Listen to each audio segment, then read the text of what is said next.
day to you, my fellow Poodites. Today, we speak with David, co-author of The Pood, Michigan's Inferno. A torrid and fuming romp through the neighborhoods of hell followed on the bobtail of a depraved small infernal poodle, similar to most poodles, but with a penchant for acid and fire. And without further ado, David. David, it is so good to chat again. It has been a long time. Although even before COVID, we worked remotely, writing and creating. It is still nice to have your artwork to talk to directly. Yeah, thanks, Scott. It's been nice to revisit this novel. It's nice to see you again, even though I can't see your face because you're wearing a bag over your head. But then again, you can't see mine because I've got Nixon's mask on. But, we'll see each other again in person, hopefully soon. Thank you very much. Before we start on the Pood, tell me a little bit about yourself to enlighten the crowd. You'd like to know a little bit about me. Well, there's not much to tell. Basically, these days, I'm an aging misanthrope who wears a Nixon mask. And I write and books with you sometimes. And I create art when possible.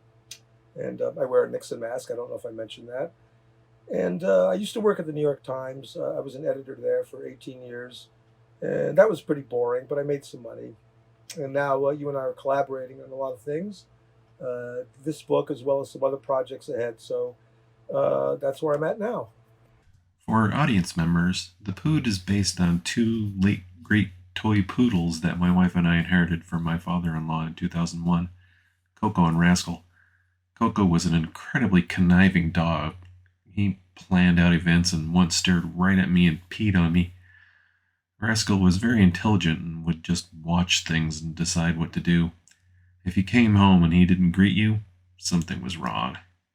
I have many stories about Rascal, one even written into a novel. Yeah, Rascal. I still recall visiting you in Seattle and how, well, Rascal was pretty old, and of course he pooped on the floor, and late at night I stepped on it with my bare foot. Those were good times. He was a good dog, and he deserves a novel in his honor. You helped me write it. Rascal lived to 19, and to this day I still miss that little bastard. Well, after Rascal died, he went straight to hell, or more precisely, Hell, Michigan. Now, there is a real town of that name, and of course, it's a setting for the novel. There, Rascal becomes the Pood. He acquires pulsating orange eyes, sooty pom-pom ears, meat cleaver fangs, and other amenities. Although he breathes fire and has a bladder full of acid, he has a heart made of gold, just like Rascal. Now, it's true he kills and maims a lot of people, but it's not his fault. He only attacks when provoked. People are always to blame, never dogs, even supernatural ones. That's because people suck. That really is a truism. Now, let's see here. Fun fact, the original story for The Pood was supposed to be a Monster of the Week storyline written for TV. I was originally going to call it The Pood and the Jew. But whenever you get your hands on something, you don't stop twisting until the head comes off. But let's talk more about the book and the odd characters that inhabit this strange world. I did have weird characters floating around at the back of my mind and was looking for a venue for them. And this novel provided a perfect fit. I'm mainly thinking of Florence Jellum, also known as Flo Jellum. She came to life as one of my internet message board sock puppets, trolling the Free Thought Forum and Talk Rational principally. Excuse me. She depicted herself as a hard-drinking, mayonnaise-eating, Jesus-loving opponent of the theory of evolution. Now, some people at those boards took her seriously and indignantly rebutted her anti-evolutionary spiels. But ironically enough, a creationist at one of the boards, whom Flo was ostensibly supporting with her daft posts, noticed that the name flagellum resembles the word flagellum. Now, the flagellum is the motor-like appendage at the rear of bacteria that propels them along. And in his stupid book, Darwin's Black Box, the Catholic biochemist Michael Behe claimed that such an appendage could never evolve. Ergo, it was created by Jesus Christ, who presumably cobbled it together while tinkering in his supernatural workshop. Anyhow, the creationist in question, otherwise a dullard, noticed the similarity of the name to the word and called bullshit on Flo. And so Flo's trolling cover was blowing, though to this day she occasionally posts on message boards. Flo was definitely a big change from the original novel. In my first draft, Flo wasn't called Flo and was a black woman who showed up at the scene of the semi crash and turned around and left immediately. My joke on black people always getting killed in horror novels and movies. Not this time. Well, she styles herself as a professor emeritus of home economics at the mythical Chester Allen Arthur Jr. High School. This stuff is making me laugh. I haven't thought about it in years. As if junior highs employ professors, or that home ec could be the domain of any professor.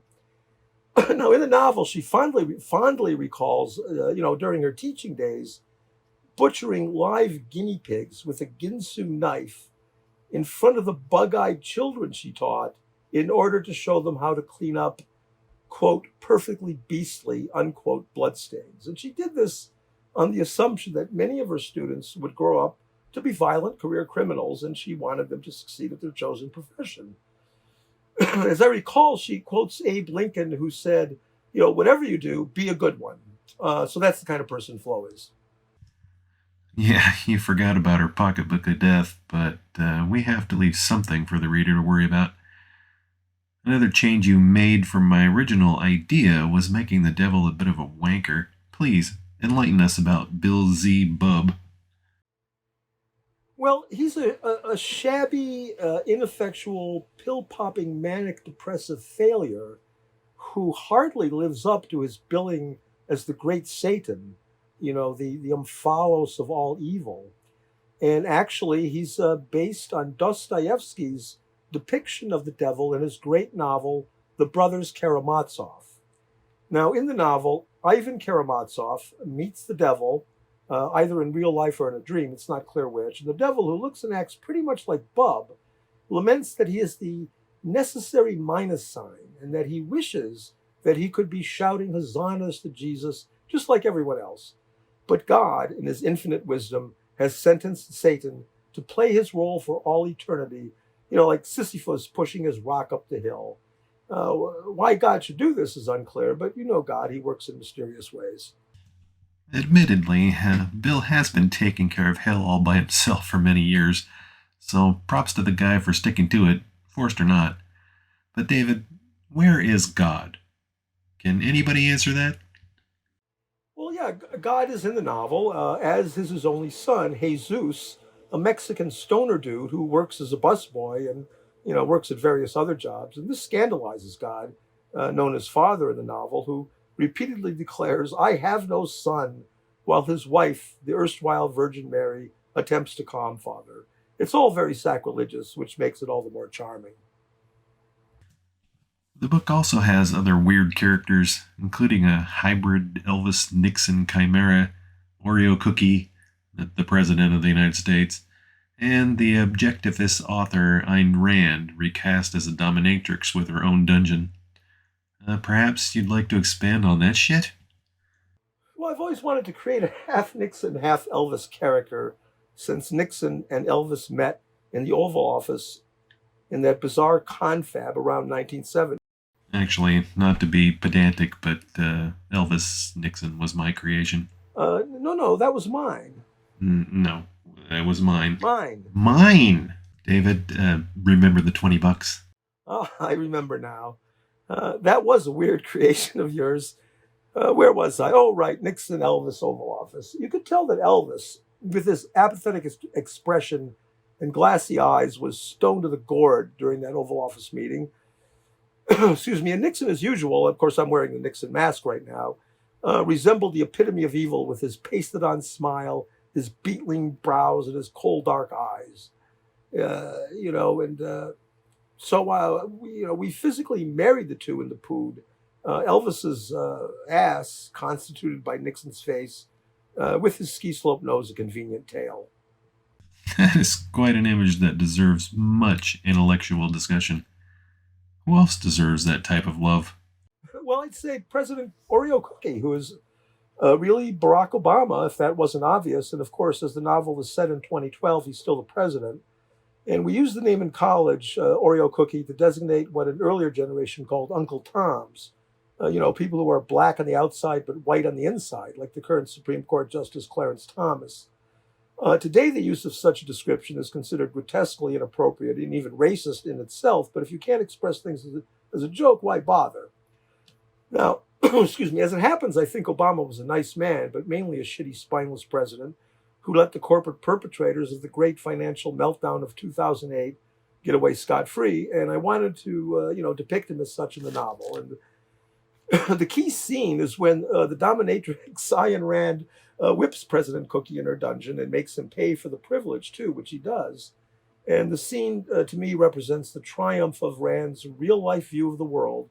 Rich people are good, poor people deserve to be poor, he who dies with the most toy wins, etc. And the triumph of that worldview over Cookie Obama's bland, ineffectual pseudo-liberalism. When the Pood escapes Bub's underground lair in Hell, Michigan, he leads Flo, the Nixon Elvis Chimera, an upright boy named Junior Holland, and others on a merry chase to recapture the miscreant Mutt. Please, discuss that for us. Do I have to? This is the entire point of the interview. Remember the $20? Well, the reason I hesitate is I don't want to give away any spoilers for any of those who are inclined to buy the novel and who wouldn't be inclined to buy it from the teasers I've already given. But really, I can't exactly remember all the ins and outs of the book. It has been years since I reread it, so I will have to reread it again. Even though you and I wrote it, I don't remember every bit of it. But suffice it to say that the Pood leads Bub and his merry band of the Walking Dead through the 9 neighborhoods of Hell, Michigan, and Flo and Junior and others, including the town's lackluster, lackwit sheriff, are killed early in the book and end up underground with Bub because Father, that is God, wants nothing to do with them or anyone else in heaven. And, this is a parody of Dante's Inferno, wherein the 9 circles of hell are toured. Now, in the Inferno, Satan lives in the center of hell. In the Pood, the center of hell is occupied by the town's mayor, Gil Aronson, who also happened to be the owner of the Pood while it was still alive. During the chase, the entire town becomes stirred up against the mayor and demands that he step down from his post. And it's a reasonable demand because the mayor is an ineffectual nincompoop who, wants nothing to do with his constituents. And in this, he very much is a secular version of Bub and Father. But to paraphrase what Ellis Roosevelt Longworth, a long ago writer, said about President Warren G. Harding in the 1920s, Aronson isn't a bad man. He's just a slob. Now, again, I don't want to give away any spoilers, but along the way, the multimedia mogul Tampon Red Smear appears, a billionaire reprobate who obviously is modeled on Rupert Murdoch. And he appears in his great ship of dreams, a startling skyship powered by rowing galley slaves.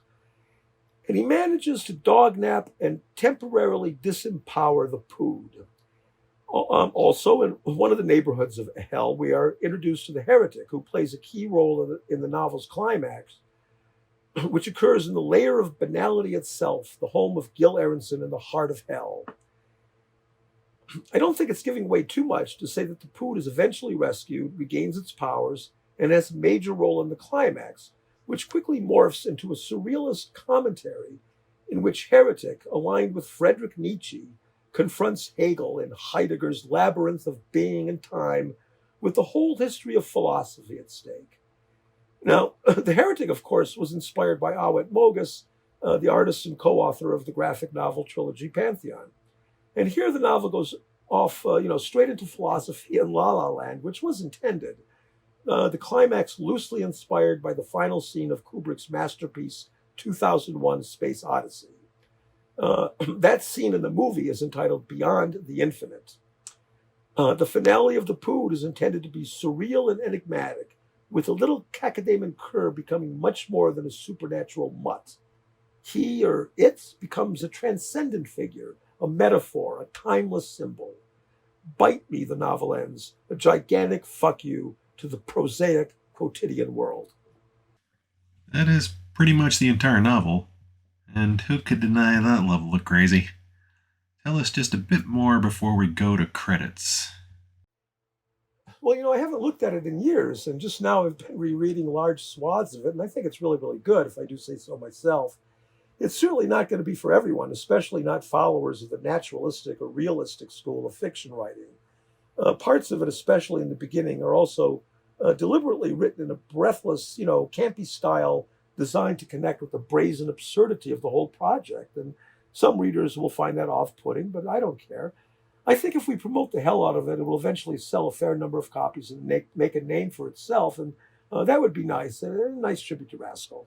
I do keep looking for cult members to give us money, but so far none have come into the fold. But I have hope. Poodism should be a thing. It has been a pleasure as always, David. Next, I think we will peruse the solo novel of yours called Abe 2.0, in which Abraham Lincoln digs himself up and isn't a zombie. Goodbye for now, and thank you for watching.